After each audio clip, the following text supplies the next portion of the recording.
Hey guys, welcome to my channel technical Shukra में स्वागत है आज की नई वीडियो के साथ। तो गाइस, आज की जो हमारी वीडियो है वो है 3 ways to organise for school. So guys, firstly आप लोगों को मेरा पीसी नज़र आ रहा होगा, उसकी स्क्रीन। तो क्या करना है, सबसे पहले आपने अपने पुराने डाटे को यहाँ से डिलीट कर देना है। ये पहला स्टेप होता है। तो सबसे पहले हमने इसी तरह जितना भी डाटा जो आपका यहाँ पर एक्स्ट्रा है आपने उसको डिलीट कर देना है, जैसा कि मैं आपके सामने कर रही हूँ। तो हमारा फर्स्ट स्टेप इसी के साथ कंप्लीट हो जाता है। जब भी आप अपने लैपटॉप को एक अच्छे वे में ऑर्गेनाइज़ करना चाहते हो अपनी किसी भी एम के लिए, तो ये उसके लिए ज़रूरी है। एंड चलिए चलते हैं अपने नेक्स्ट स्टेप की तरफ। वो होता है हमारे फ़ोल्डर्स। बेसिकली हमारा डाटा सारा हमारे कंप्यूटर में स्टोर होता है। तो जैसे ही हम अपने डाटे के अंदर एक्सेस चाहते हैं, कोई भी चीज़ ढूंढना चाहते हैं, पुराने डाटा के साथ नई चीज़ नहीं मिलती, हमें ऐसा मिक्स हो जाती हैं। तो क्या करना है, आपने अपने सारे जितने भी पुराने बुक्स के फ़ोल्डर थे आपने उनको डिलीट कर देना है। और इसी के साथ, जैसे आपको स्क्रीन बिल्कुल ब्लैंक में नज़र आ रही है सिर्फ एक मेरे इम्पॉर्टेंट नोट के, तो इसके अलावा आपने क्या करना है, यहाँ से आपने न्यू पे जाके नए फ़ोल्डर्स क्रिएट करने हैं कि आप नए सेमेस्टर या नए क्लास में आप जो है अपनी स्टडी इसके अंदर अपना सारा मटेरियल डाल सको। तो जैसे मैं आपके सामने फ़ोल्डर बना रही हूँ, इस तरह सेकंड वे यही है कि आपको जो है नए फ़ोल्डर्स बनाने हैं अपने स्कूलिंग के लिए। एंड देन मैं अपने सब्जेक्ट डाल रही हूँ इसमें। आप लोग जो भी आप लोगों के हैं वो आप इसमें डाल सकते हैं।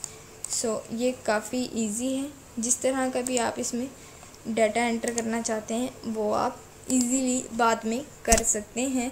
यहाँ मैंने अपने सब्जेक्ट्स लिख लिए। तो गाइस, ये था सेकंड वे जिससे आप अपने डाटे को स्टोर कर सकते हो और आपको उसी जगह से मिल जाएगा। आप अपनी बुक का हर तरह से अलग अलग डाटा अरेंज कर पाओगे एंड पुराने फ़ोल्डर्स को डिलीट करने से नई जगह बन जाएगी। तो गाइस, हमारा थर्ड स्टेप ये होता है कि फर्स्टली जब हम अपने क्रोम पर जाते हैं एंड देन आपको इस तरह की स्क्रीन मिल जाती है। एंड देन यहाँ पर अगर आप अपने सर्च करना चाहो तो आप यहाँ पर गूगल कैलेंडर जैसे ही टाइप करोगे तो आपको गूगल का कैलेंडर शो हो जाता है।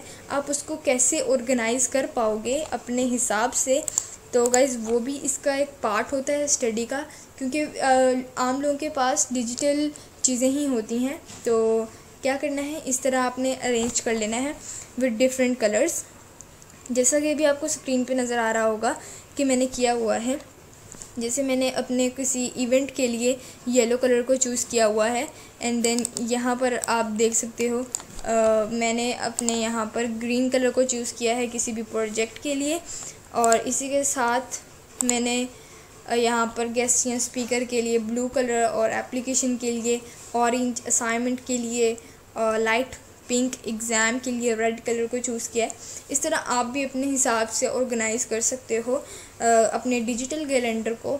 तो ये काफ़ी हेल्पफुल रहता है आपके हर काम में। और यहाँ पर आप एक और भी मज़े की चीज़ है कि आपको किसी भी सॉफ्टवेयर या वेबसाइट को यूज़ करने की ज़रूरत नहीं है।